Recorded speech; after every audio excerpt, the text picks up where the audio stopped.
dan kita mendekatkan diri kita kepada Allah Subhanahu wa taala. Dan itulah sebenarnya cita-cita yang paling utama dalam kehidupan kita, iaitu mendekatkan diri kepada Allah Subhanahu wa taala. Makin kita dekat kepada Allah, maka makin tinggi kedudukan seseorang itu kepada Allah Subhanahu wa taala. Disebut orang-orang yang dekat kepada Allah ni dengan gelaran Al-Muqarrabin. Allah Subhanahu wa taala sebut dalam surah Al-Waqiah tentang orang-orang yang mendekatkan diri kepada Allah yang disebut sebagai Al-Muqarrabun.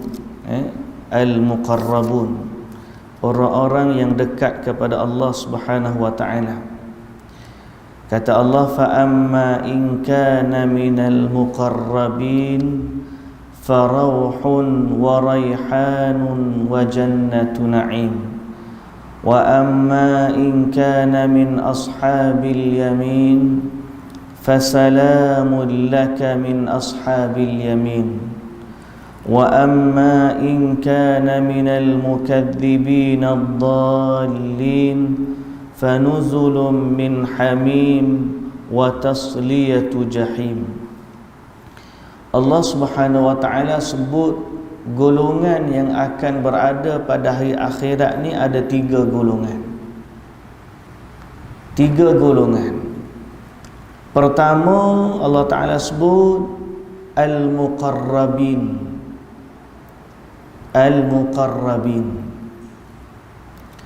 Yang kedua, Allah Ta'ala sebut Ashabul Yamin. Yang ketiga, Allah Ta'ala sebut Ashabu ataupun Al-Mukaththibin ad-dallin.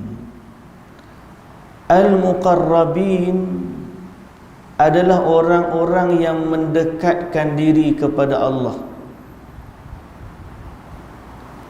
Orang-orang Ashabul Yamin, golongan sebelah kanan, iaitulah orang-orang yang taat kepada Allah. Al-Mukaththibin, golongan sebelah kiri, orang-orang yang mendustakan Allah.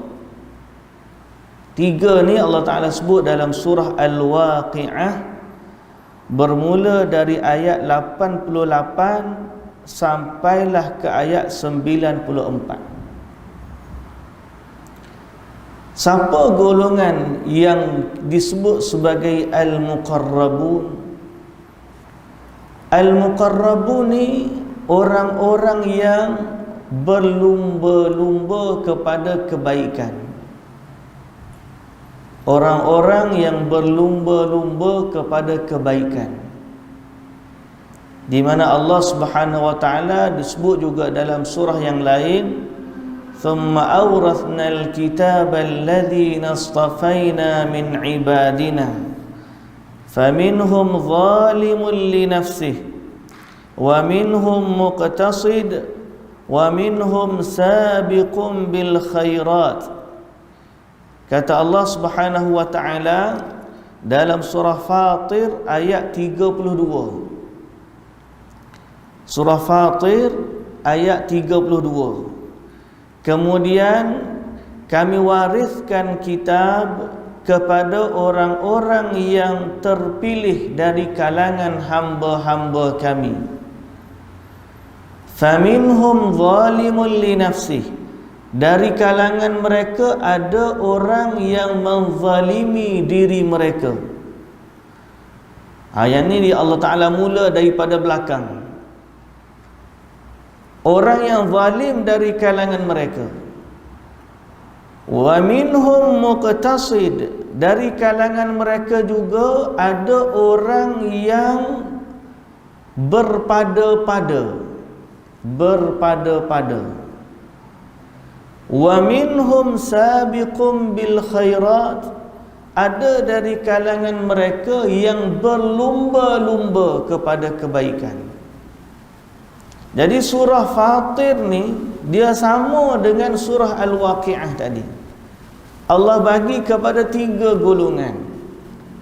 Golongan pertama, Yang zalim terhadap diri mereka sendiri, kita faham, adalah orang-orang yang mendustakan Allah. Orang tak beriman, maka inilah orang zalim. Golongan yang kedua, golongan yang berpada-pada. Inilah golongan yang dia taat kepada Allah, tetapi pada perkara yang wajib sahaja. Perkara yang wajib sahaja.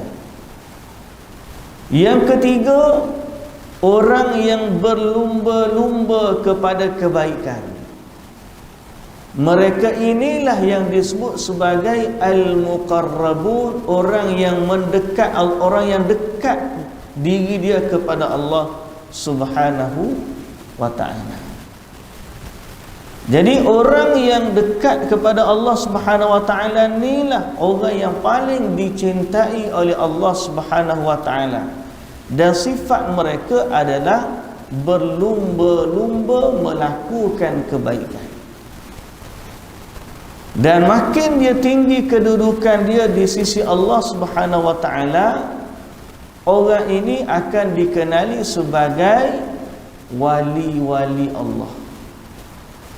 Dikenali sebagai wali-wali Allah. Wali ini, tuan-tuan yang dirahmati Allah Subhanahu wa ta'ala sekalian, adalah kedudukan yang sangat istimewa di sisi Allah Subhanahu wa ta'ala. Sehingga maksud sebenar wali itu adalah penjaga. Maksud sebenar wali itu adalah penjaga. Allah Ta'ala sebut dalam surah Al-Baqarah. Selepas kita dah baca ayat kursi, kemudian ayat la ikraha fid din, kemudian masuk muka surat sebelah. Biasanya kalau orang baca tahlil ke apa, dia ada baca ayat ni. Apa dia ayat tu? Allahu waliyyul ladzina amanu yukhrijuhum minadh dhulumati ilan nur walladzina kafaru awliya'uhumut taghut yukhrijunahum minan nuri iladh dhulumat. Dalam ayat ni Allah Ta'ala sebut wali itu kena hati-hati juga. Wali itu ada dua jenis. Satu wali Allah, yang kedua wali taghut atau wali syaitan. Sudah. Kita ingatkan nama wali ni wali Allah belaka je. Tak. Allah Ta'ala sebut, ada dalam Quran Allah Ta'ala sebut awliyaullah dan awliya'us syaitan. Hizbullah, hizbus syaitan. Allah Ta'ala sebut dalam Quran supaya hamba-hamba Allah ni hati-hati. Hati-hati yang pertama untuk diri dia sendiri. Apabila dia nak mendekatkan diri kepada Allah, kena melalui jalan Allah. Sebab kalau tersalah pilih jalan, dia tak jadi wali Allah, dia jadi wali syaitan, wali taghut. Hati-hati yang kedua, apabila dia berinteraksi dengan orang lain. Bila dia berinteraksi dengan orang lain, jangan cepat terpengaruh bahawa orang tu wali Allah. Sebab boleh jadi dia juga adalah wali syaitan. Al-Imam Syafi'i, sampai peringkat Al-Imam Syafi'i besar, kalau tengok orang tu berjalan atas air sekalipun, jangan kata dia tu wali Allah. Sehingga kita bandingkan amalan dia betul ke amalan yang mana sesuai dengan jalan Allah. Kita balik kepada ayat yang saya sebut tadi. Wali-wali ni penjaga. Wali ni penjaga. Kita ni bila dengar jadi wali ke Allah, berasa nak jadi wali, betul. Tapi kena hati-hati, jangan jadi wali syaitan. Ada seorang tu Dia ni kes real berlaku, real kes cerita benar, bukan cerita rekaan. Baru ni baru ada seorang anak dia datang mengadu masalah tentang ayah dia. Dia kata ayah dia dulu baik, tapi sekarang ni nampak macam bukan ayah dia. Dia kata apa pula? Panggillah dia mari cerita, jumpa dan sebagainya. Sampai berikat dia ni kata, mu jangan marah ke aku, dia kata. Aku, mu tu anak, aku ni wali, dia kata. Ingat kau wali nikah je. Bila tanya kawan-kawan, memang dia ni ada amalan-amalan tertentu nak jadi wali. Kena duduk tapu atas bukit sikit lagi, dia kata dia akan jadi wali. Tapi amalan-amalan dia akhirnya makan diri. Sampai berikat dia jadi macam tak betul. Jadi kita pun fikir macam mana? Katanya siapa berikat masuk ke rumah tak masuk ke pintu, masuk melalui tingkap, malam-malam keluar tengah.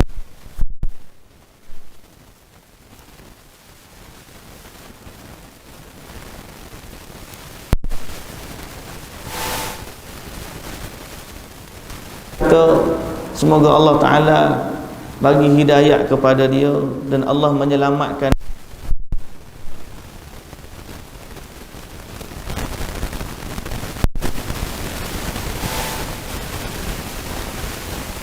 Salafus salih tak ada lagi di kalangan sahabat Nabi yang tinggi iman dia bila beramal jadi gila.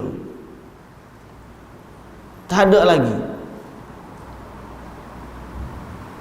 Orang-orang yang nak mencapai kedudukan di sisi Allah ni, tuan-tuan yang dirahmati Allah, nak jadi wali ke, nak jadi apa pun kedudukan di sisi Allah ni, mesti bermula dengan ilmu. Mesti bermula dengan ilmu. Lepas tu dia berkata, hak ngamal tu pun dia ngaji ilmu juga. Betul tak? Tapi dalam memilih ilmu ni yang sangat-sangat kritikal. Supaya kita tidak tersalah pilih jalan yang tidak diredai oleh Allah Subhanahu wa ta'ala. Supaya kita tak tersalah pilih jalan yang tidak diredai oleh Allah Subhanahu wa ta'ala. Kita kena ingat ayat ni. Ayat surah Al-Baqarah, nombor ayat 257. Surah Al-Baqarah nombor ayat 257. Apa kata Allah Subhanahu wa ta'ala? Allahu waliyyul ladzina amanu. Allah lah penjaga orang-orang yang beriman. Yukhrijuhum minadh-dhulumati ilan nur. Kalau Allah jaga, Allah keluarkan dia dari kegelapan kepada cahaya. Yang tu jalan Allah. Siapa yang ikut jalan Allah, dia Allah Azza wa Jalla jaga dia, Allah keluarkan dia dari kegelapan kepada cahaya. Siapa kata ni? Allah sendiri kata dalam Quran. وَالَّذِينَ كَفَرُوا أَوْلِيَاؤُهُمُ الطَّاغُوتُ. Dan orang-orang yang kafir, penjaga-penjaga mereka adalah taghut. Taghut di sini syaitan. Orang kafir pula wali juga, wali syaitan. Dia dijaga oleh syaitan. Dalam kes si wali dalam kurungan tadilah, hak orang saya cerita tadi, anak dia mari mengadu tu. Jadi anak dia ni keluar, ayah dia ni keluar tengah malam, tinggal mak dia dengan adik dia yang bongsu seorang-seorang. Jadi anak dia hak sulung ni, sadalah dia ada 5 orang anak dia. Hak sulung ni dia pun bagi tahulah apa kenapa ayah tinggal mak dengan adik bongsu kecil ni, tinggal malam-malam ni. Tak kesian kau tak takut kau? Ayah dia jawab macam mana? Tak apa, ada jin jaga dia. Si ayah ni, nak jadi wali ni, tak apa, dia kata ada jin hak jaga dia. La ilaha illallah. Anak dia kata, bukan kita kena gantung dengan Allah. Tapi inilah sebenarnya jalan-jalan yang bahaya kalau orang yang tidak diberikan hidayah oleh Allah Subhanahu wa taala. Ayat Quran ni kata orang-orang kafir, penjaga-penjaga mereka adalah syaitan. Tukang-tukang sihir, tuk-tuk bomo yang karut. Mereka ni ada penjaga, ada khadam dia panggil. Kadang-kadang dia kata je khadam dia tu jin Islam. Dia pun tak tahu kadang-kadang. Ataupun dia boleh datang je, syaitan datang dalam menipu. Kerja mereka macam mana? Beza dia. Kalau Allah jaga, Allah keluarkan dari kegelapan kepada cahaya. Kalau syaitan jaga, syaitan kata jadi apa? Yukhrijunahum minan nuri ila dhulumat. Keluarkan mereka dari cahaya kepada kegelapan. Itulah dulu semayang berjemaah di masjid, sekarang jadi tak semayang. Ada orang ni dia ngaji ilmu ni, konon-konon ilmu makrifat dia panggil. Mengenal diri dan Tuhan. Ilmu menjadi wali-wali Tuhan, wali-wali Allah. Tapi sampai akhirnya natijah dia, dulu dia tak mengaji, dia datang semayang di masjid. Bila dah mengaji tinggi-tinggi ni, konon dia tinggilah. Bahasa dia kata kita ni ilmu kulit, kita ni dia yang ilmu isi. Bila dah ngaji ilmu isi ni, jadi tak semayang. Bukan tak semayang di masjid, tak semayang langsung. Dia kata semayang pakai niat je dia. Jadi keluar daripada cahaya pergi kepada kegelapan. Dulu semayang, lah ni tak semayang. Maka kita kata ini tanda yang menunjukkan bahawa orang-orang sebegini sebenarnya bukan wali Allah, tetapi mereka dijaga atau mereka disesatkan oleh syaitan. Jadi muslimin dan muslimat yang dirahmati Allah Subhanahu wa taala, perlu untuk kita mengenali sebelum daripada fikir nak jadi wali ke, nak jadi orang yang dekat kepada Allah ke, perlu sebelum daripada kita tengok kepada destinasi, kita kena tahu jalan-jalan yang menyampaikan kita kepada destinasi. Matlamatnya apa? Matlamat nak jadi wali Allah. Nak tahu nak jadi wali Allah, kena kenal jalan-jalan yang betul yang menyampaikan kita kepada darjat tersebut. Sebab kalau cita-cita kita betul, jalan salah, kita tak akan sampai kepada cita-cita tersebut. Bahasa mudah kita lah ni, kalau nak pergi ambil perjalanan, kita nak pergi Kuala Lumpur, kita kenal Kuala Lumpur, tapi yang kita tak kenal jalan nak pergi Kuala Lumpur. Kita pun main redah je, akhir sekali sampai-sampai tidak Kuala Lumpur, boleh jadi sampai Seremban. Pasal sampai di exit tu, satu tuju Kuala Lumpur, satu tuju kita pula tak reti baca, kita kata bantai je lah, ikut lah, ambil jalan. Daripada sampai ke L, sampai tengok Seremban. Begitulah juga orang nak jadi wali Allah, dia tahu wali Allah, dia tahu wali syaitan, tapi kalau dia main ikut redah je, akhir sekali sampai tak jadi wali Allah, jadi sasau. Jadi tuan-tuan yang dirahmati Allah, saya pesan ni kepada tuan-tuan sekalian. Sebab apa? Sebab kadang-kadang orang yang tergelincir dari jalan ini bukan orang yang jauh daripada rumah Allah, bukan orang-orang yang bodoh-bodoh, tetapi orang yang ada kecenderungan kepada agama dan orang yang mungkin melazimi rumah-rumah Allah. Sebab orang yang saya sebut cerita tadi, real story tu, asalnya orang baik, cakap pun tak banyak, duduk di masjid, tapi mungkin dia dengar orang, dia terpengaruh, konon-konon nak jadi wali, maka dia beramal dengan ilmu-ilmu yang tertentu, akhir sekali makan diri. Pasal apa? Jalan yang dia pilih tu. Jadi lepas ni kalau ada orang mari ajar ilmu, kau nak suruh amal ke apa semua, tuan-tuan yang dirahmati Allah, bandingkan dulu, semak dulu, tanya dulu. Dan kayu ukur kita dalam nak tahu jalan ni betul ke tak betul, kayu ukur dia tidak lain dan tidak bukan ialah Al-Quran dan juga sunnah Nabi sallallahu alaihi wasallam. Tu je jalan keselamatan kita. Nabi kita sallallahu alaihi wasallam pun dah pesan dah, aku tinggalkan kamu dua perkara yang kalau kamu berpegang dengan keduanya, kamu tidak akan sesat buat selama-lamanya. Kitab Allah dan sunnah Rasulullah.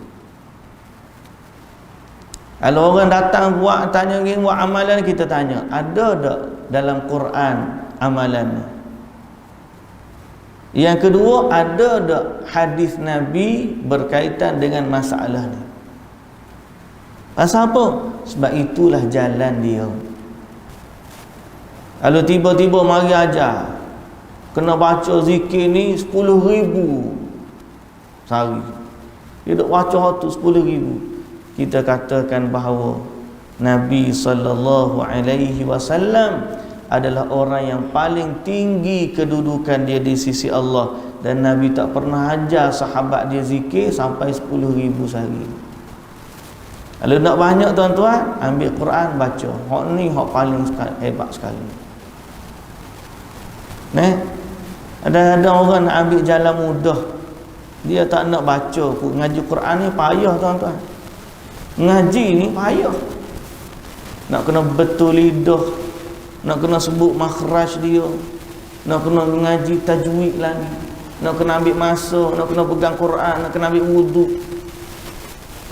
Jadi ramailah orang yang kalau kelas ngaji ni mula-mula ramai. Sini saya tak tahulah, saya cerita ni tempat lain. Sini mungkin tak lah. Kelas mula-mula kalau daftar tu ramai. Duduk 3 bulan, buah jadi separuh. 6 bulan,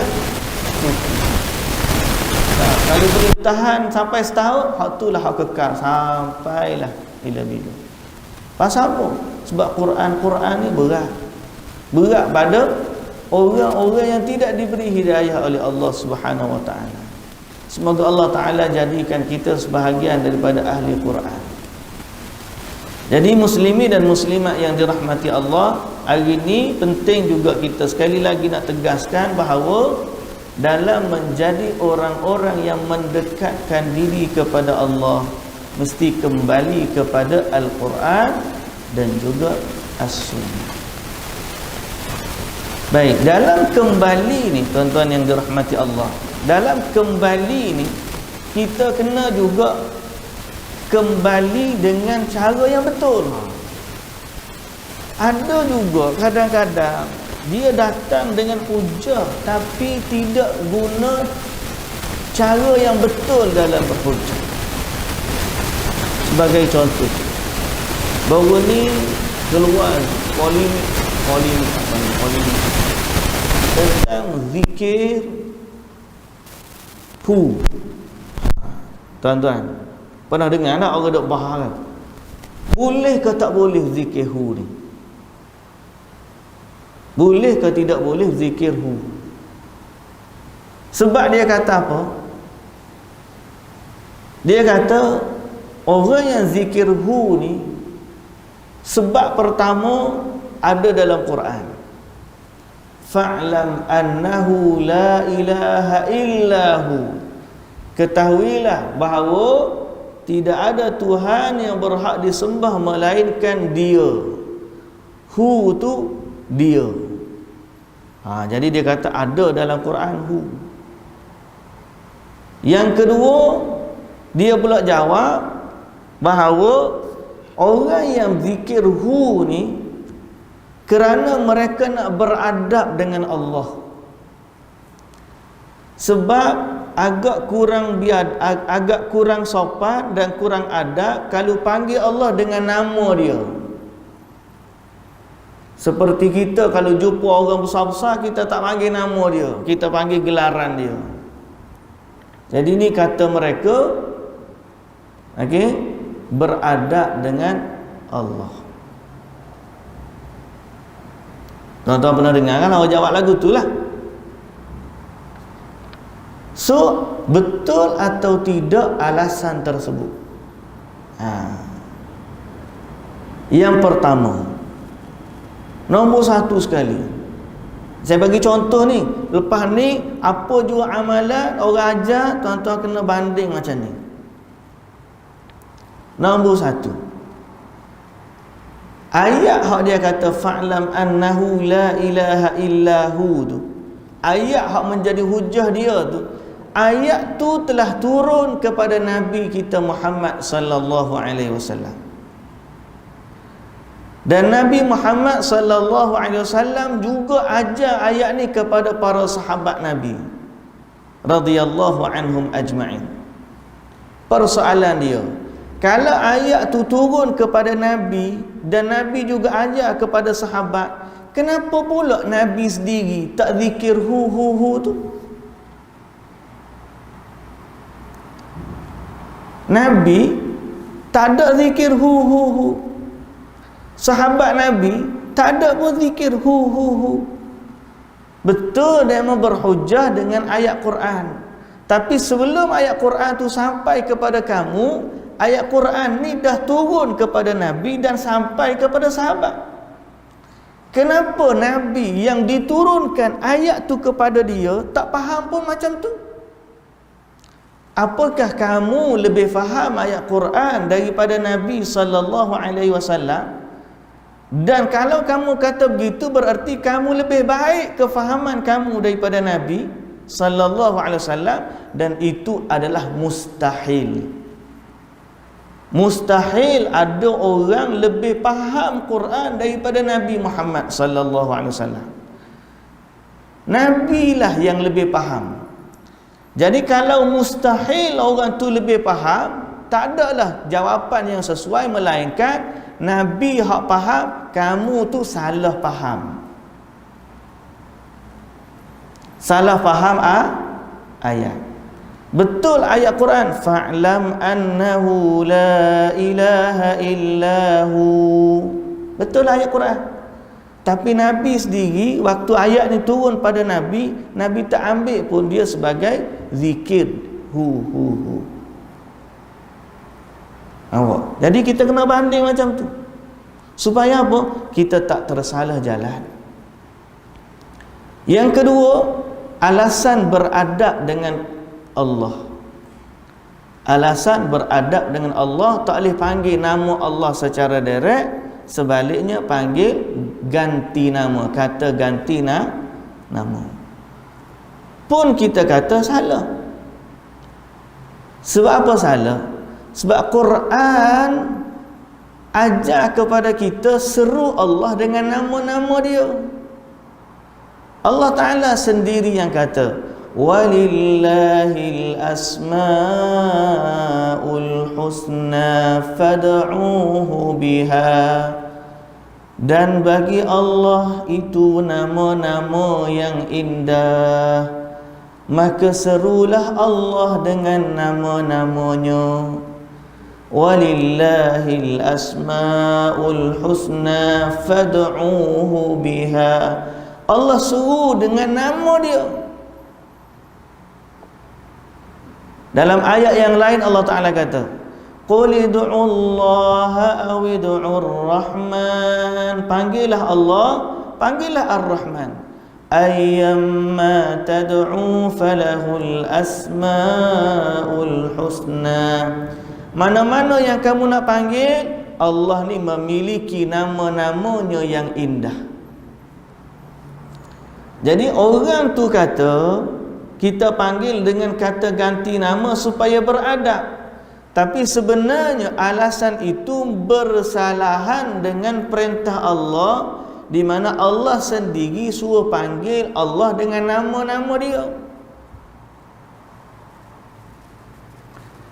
Baik. Yang kedua, Nabi sallallahu alaihi wasallam. Nabi sendiri kalau zikir kepada Allah macam mana? Pertama, Nabi sebut nama Allah. Yang kedua, Nabi puji Allah. Makna dalam zikir ada sebutan dan pujian. Sebab tu Nabi kalau zikir, sebagai contoh tasbih, Nabi baca subhanallah. Maksud subhanallah ni apa? Maha suci Allah. Ada puji tak? Ada. Maha suci Allah. Lagi Nabi baca tahmid. Apa tahmid? Alhamdulillah. Maksud apa? Segala puji bagi Allah. Lagi Nabi baca takbir. Apa takbir? Allahu Akbar. Maksud dia apa? Allah Maha Besar. Jadi Nabi ni kalau dia puji Allah, dia zikir kepada Allah, akan disertai dengan pujian terhadap Allah. Jadi jelas kepada kita, kalau orang duk zikir hu tu bersalahan dengan Quran, bersalahan dengan sunnah Nabi sallallahu alaihi wasallam. Jadi kita kena hati-hati. Walaupun orang yang bawa benda ni kita tengok, oh hebat dia ni, tengok pada cara dia tu berhujah. Tapi bila kita bandingkan dengan Quran, bila kita bandingkan dengan As-Sunnah, lalu kita kata jalan yang paling baik adalah jalan Quran dan jalan Sunnah. Tuan-tuan, bandingkanlah dengan mana-mana dalam amalan kita, tidak ada yang lebih baik daripada hak Nabi sallallahu alaihi wasallam. Sebab tu kalau nak jadi wali sekalipun, jangan melalui jalan-jalan yang Allah tak redha. Okey? Dalam hadis yang sahih, Nabi sallallahu alaihi wasallam pernah bersabda, Allah sendiri yang berkata. Allah yang kata tapi melalui hadis. Firman Allah ni ada dua. Satu, firman Allah yang kalam Allah sendiri, iaitulah Al-Quran. Yang kedua, firman Allah juga yang bukan Quran tapi Nabi bagi tahu. Ni kita panggil hadis qudsi. Maka dalam satu hadis qudsi, Nabi SAW bagi tahu, Allah berfirman, Man adali waliyan faqad azantuhu bil harb. Siapa yang memusuhi wali-waliku, siapa yang memusuhi waliku, kata Allah, maka aku isytiharkan dia dengan perang. Allah isytihar perang. Lalu siapa dia wali Allah ni? Wali ni muslimin dan muslimat, tak semestinya orang yang berjalan atas air. Wali ni tak semestinya orang yang terbang atas angin. Wali ni juga tak semestinya orang yang nampak macam gila. Hak trend, hak terbaru lah ni, kalau di Indonesia, orang gila pun diangkat menjadi wali. Di Indonesia lah, pak kita ni tak sampai lagi. Sampai dia kutip ada orang tu tak pakai baju, pakai kain pun atas lutut, kilah dia sampai atas lutut, dia isap rokok, letak atas mimbar, orang mari pakat cium tangan. Tuan-tuan tak aja tengok tak video? Tak aja tengok. Tak aja tengok muju. Tapi ada orang ni, dia angkat orang-orang seperti ini, dianggap jadi wali. Dalam video, dalam Facebook, dalam YouTube ada video ni. Mereka jadi satu trend. Mereka tengok orang ni, dia kata orang ni wali. Walaupun orang tu tak semayang, walaupun orang tu gila, walaupun orang tu isap rokok, tak pakai baju, dia ambil tak atas mimbar, kemudian dia datang, dia cium tangan pasal dia kata orang ni wali. Kita bimbang umat ni, kalaulah macam tu sifat dia, lama-lama mereka akan ikut orang jahil, mereka tak ikut orang alim.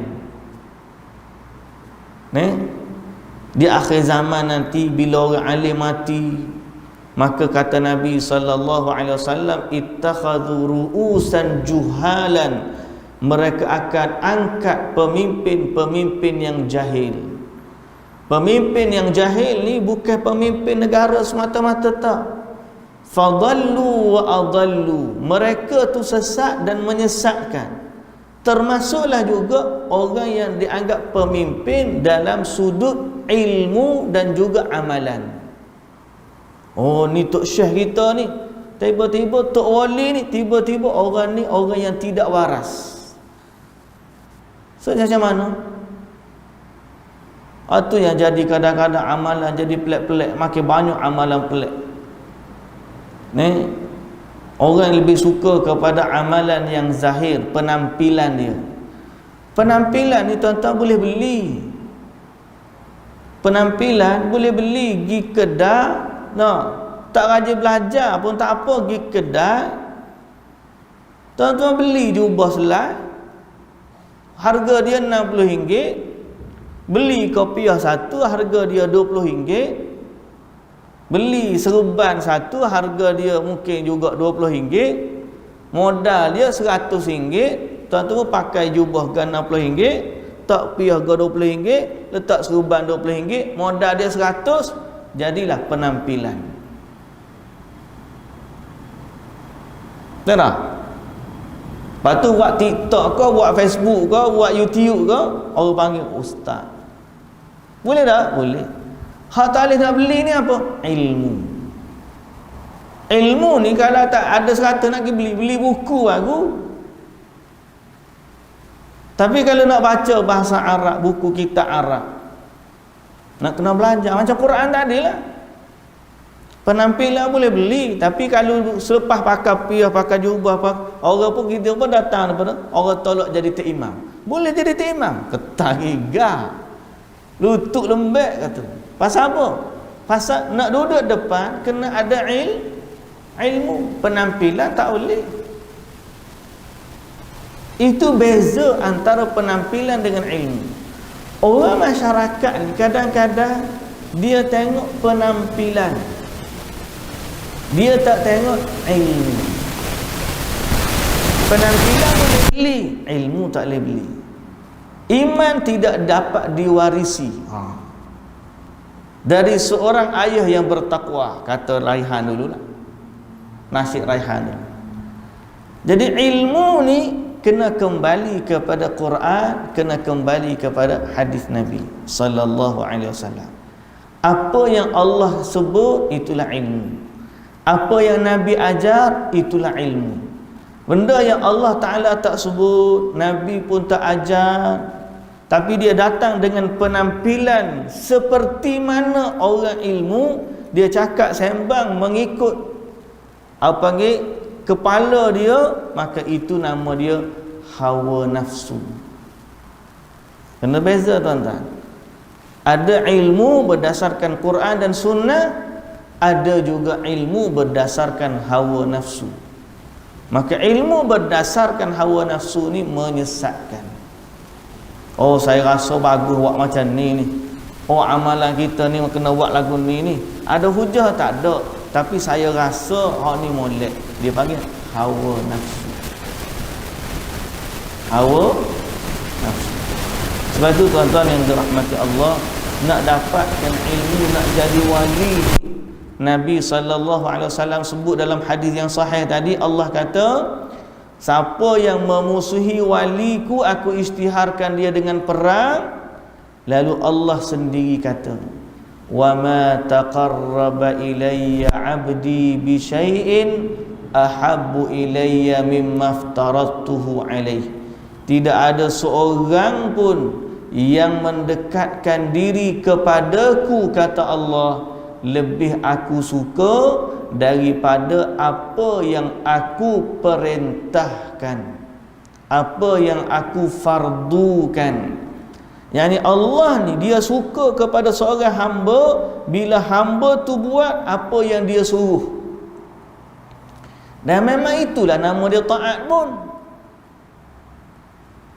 Kita dengan anak kita, kita dengan majikan kita, ataupun kita dengan anak buah kita, anak koli kita, pekerja kita, sama juga.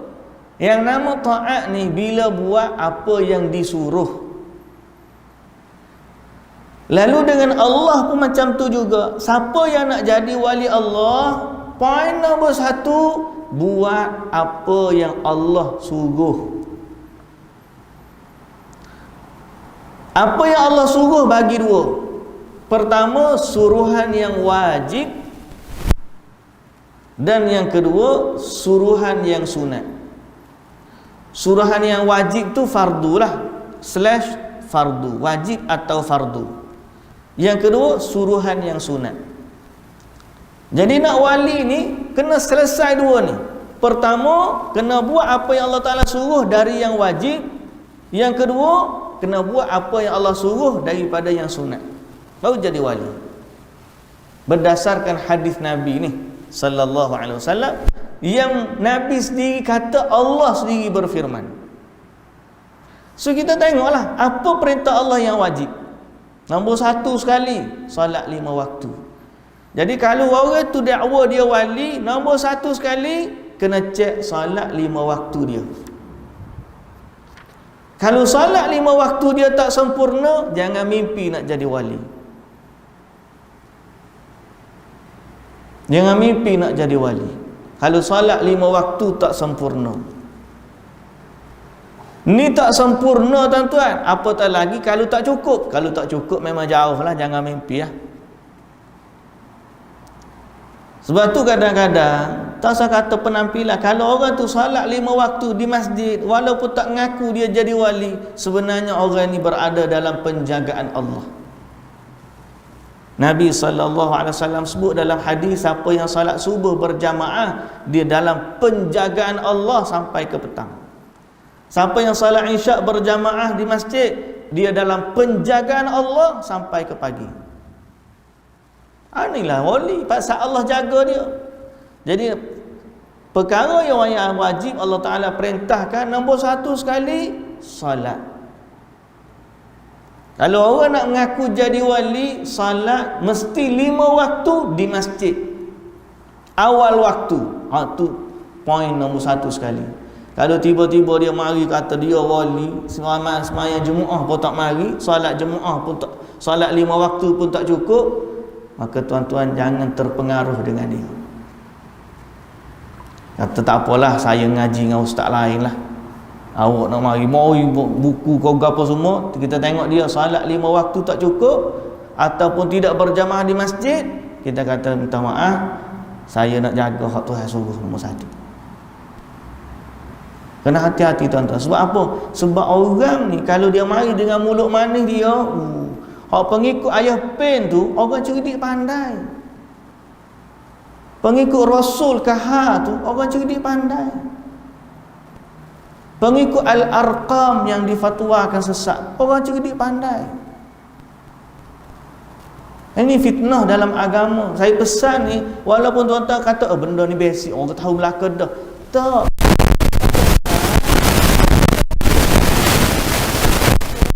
Mudah.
salat. Okey? Nombor satu, tuan-tuan. Kefarduan yang kedua juga puasa.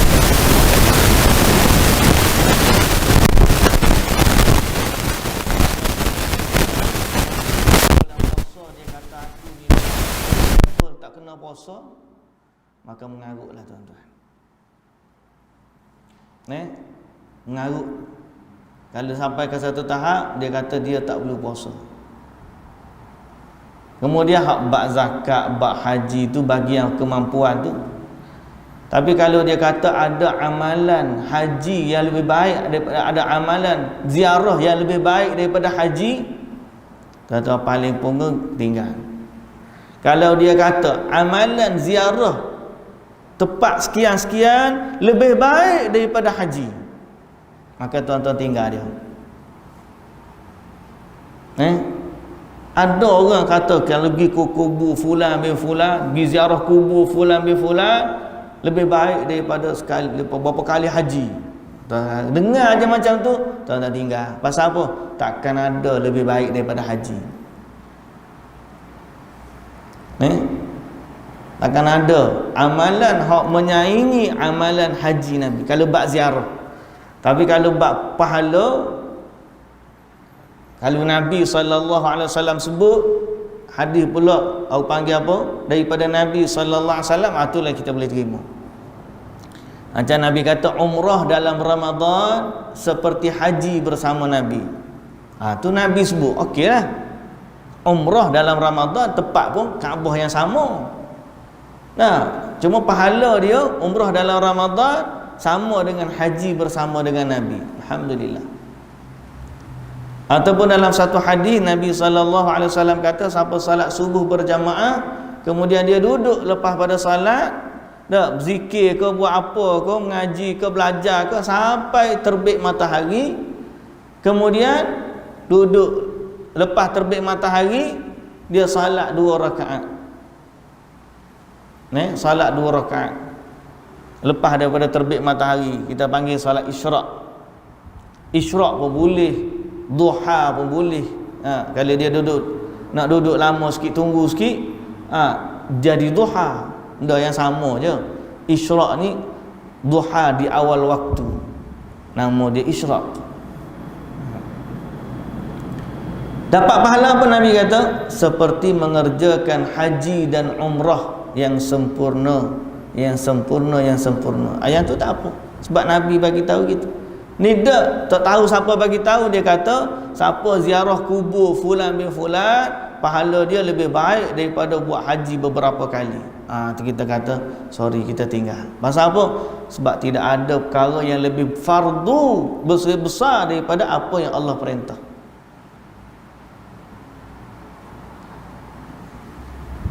Tapi kalau jaga hak utama sekali, hak paling boleh nampak sekali, solat. Kemudian Nabi SAW juga bersabda dalam firman Allah yang tadi, yang sama. Awalnya siapa yang memusuhi waliku, Allah kata aku isytiharkan dia dengan perang. Kemudian tidak ada hamba yang mendekatkan diri kepadaku lebih aku suka daripada apa yang aku fardukan. Yang ketiga Allah kata, dan senantiasalah hamba-Ku mendekatkan diri kepadaku dengan benda-benda sunat sehingga aku mencintainya. Jadi kita pergi kepada perintah Allah yang kedua, perintah Allah dalam perkara yang sunat.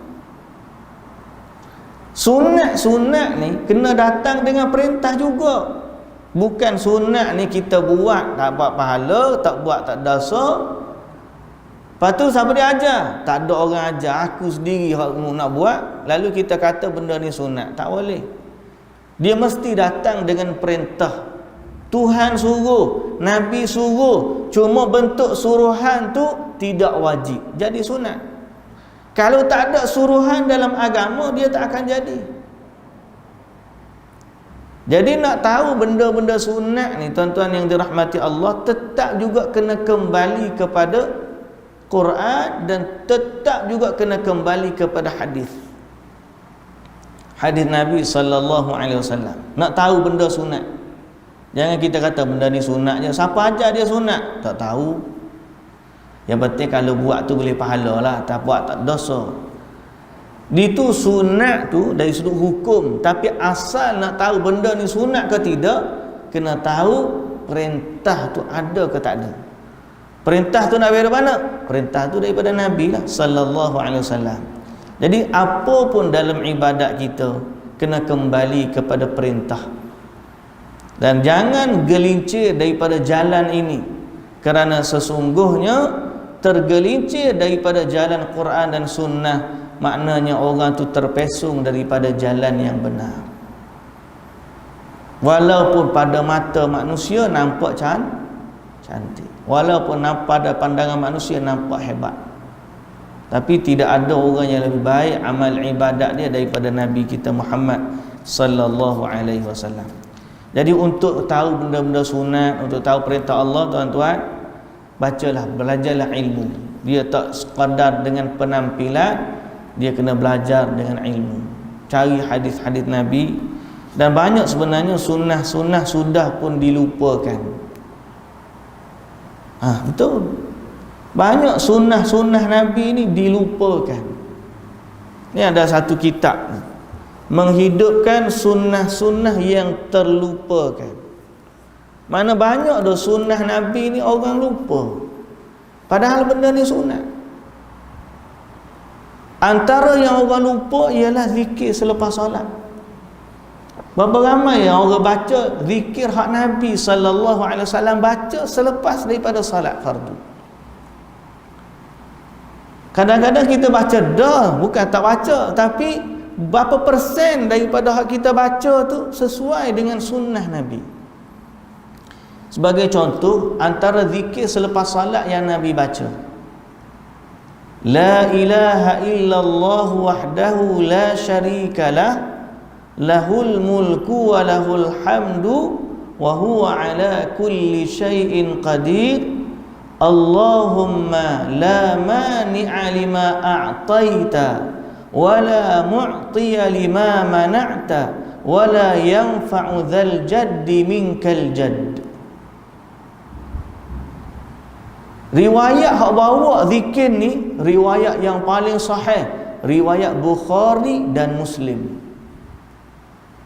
Selepas Nabi salat, Nabi akan baca zikir astaghfirullah, astaghfirullah, astaghfirullah, kemudian Allahumma antas salam wa minkas salam, tabarakta ya dzal jalali wal tabarakta wa ta'alaita ya dzal jalali wal ikram, la ilaha illallah wahdahu la syarika lah, lahul mulku wa lahul hamdu wa huwa ala kulli syai'in qadir, Allahumma la mani'a lima a'taita wa la mu'tiya lima mana'ta wa la yanfa'u dzal jaddi minkal jadd. Siapa pernah baca, alhamdulillah. Siapa yang belum pernah baca, dia kena rasa ni adalah satu sunnah Nabi yang aku belum buat. Aku nak buat sunnah ni. Dia kena ada rasa macam tu. Pasal apa? Hak ni hak Nabi ni. Berapa banyak sunnah Nabi yang kita tinggalkan. Waktu dulu tarawih kan, solat tarawih, Nabi ni sallallahu alaihi wasallam selepas solat witir, Nabi akan sebut 3 kali dengan suara yang kuat, Subhanal malikil quddus, Subhanal malikil quddus, Subhanal malikil quddus, 3 kali selepas solat witir. Ada kita buat? Tak. Banyak orang Subhanal malikil mawjud, Subhanal malikil ma'bud, Subhanal malikil hayyil ladzi la yamutu wa la yafutu abada, Subuhun qudusur rabbuna wa rabbul malaikati war ruh. Baca celah-celah tarawih. Tapi hak Nabi ajar baca selepas witir, Subhanal malikil quddus, Subhanal malikil quddus, Subhanal malikil quddus. Sunnah-sunnah yang terlupakan. Orang lupa. Saya bagi contoh sikit baru tuan-tuan. Jadi maknanya apa? Ilmu, belajar. cari hadis. Nak tahu betul ataupun tidak sunnah ni Nabi buat ke tak buat, rujuk kepada ahlul hadis, rujuk kepada kitab-kitab hadis. Barulah kita tahu bahawa oh ni betul, ni Nabi kita buat. Dan natijah akhir tuan-tuan yang dirahmati Allah, jangan kita menyimpang daripada jalan Nabi sallallahu alaihi wasallam. Sebab apa? Sebab akhirat nanti orang yang paling dekat dengan Nabi ialah orang yang ikut sunnah Nabi. Orang yang paling dekat dengan Nabi adalah orang yang ikut sunnah Nabi. Jadi mudah-mudahan Allah Subhanahu wa taala menjadikan kita orang yang mengikuti sunnah Nabi sallallahu alaihi wasallam dengan panduan ilmu, dengan petunjuk yang benar, dan akhirnya kita kembali kepada Allah Subhanahu wa taala untuk bersama dengan baginda Nabi sallallahu alaihi wasallam. Itulah yang dapat kita simpulkan pada pagi ini. Apa yang baik dari Allah Subhanahu wa taala, yang lemah, yang kurang, yang salah adalah daripada kekurangan saya. Yang baik, yang sempurna datang dari Allah. Ilmu itu juga datangnya dari Allah. Mudah-mudahan Allah memberi panduan dan petunjuk kepada kita semua. Wallahu ta'ala alam. Subhanakallahumma wa bihamdika asyhadu an la ilaha illa anta astaghfiruka wa atubu ilaik. Aqulu qawli hadha wa astaghfirullahal azim li wa lakum. Assalamualaikum warahmatullahi wabarakatuh.